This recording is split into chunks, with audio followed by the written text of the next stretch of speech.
Good morning students. आज का हमारा टॉपिक है मेन सोर्सेस ऑफ नॉलेज, अर्थात ज्ञान प्राप्त करने के लिए कौन कौन से साधन हैं, किन किन साधनों से, किन किन माध्यम से, किन किन तरीक़ों से हम कहाँ से हम ज्ञान की प्राप्ति कर सकते हैं। तो ज्ञान प्राप्त करने के बहुत सारे सोर्सेज हैं। मुख्य रूप से ज्ञान को अनुभव के आधार पर प्राप्त किया जाता है। विभिन्न प्रकार के जो अनुभव होते हैं हमारे, उन अनुभवों के आधार पर हम ज्ञान की प्राप्ति करते हैं तथा ये जो अनुभव हैं ये हमें हमारी इंद्रियों के माध्यम से प्राप्त होते हैं। इसके अतिरिक्त भी ज्ञान हमें हमारे दैनिक कार्यकलाप जो हैं उनके आधार पर भी प्राप्त होते हैं। इसके आधार पर ज्ञान को निम्न स्रोत हैं जो कि दर्शाए गए हैं, तो उसे हम एक डायग्राम के माध्यम से समझ रहे हैं। सोर्सेस ऑफ नॉलेज, ज्ञान प्राप्ति के स्रोत।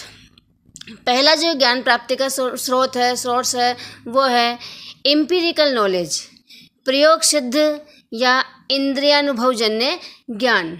दूसरा है रीजनिंग, तर्क ज्ञान, तर्क पर आधारित ज्ञान।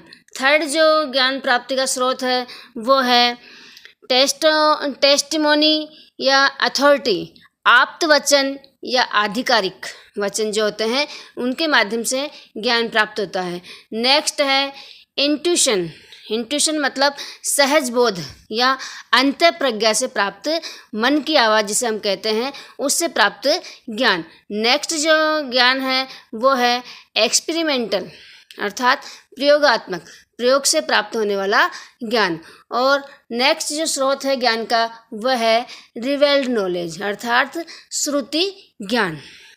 तो इस प्रकार से हमने यहाँ पे विभिन्न नॉलेज के जो सोर्सेज हैं उनको देखा। अब इनको हम विस्तृत रूप से यहाँ अध्ययन करेंगे।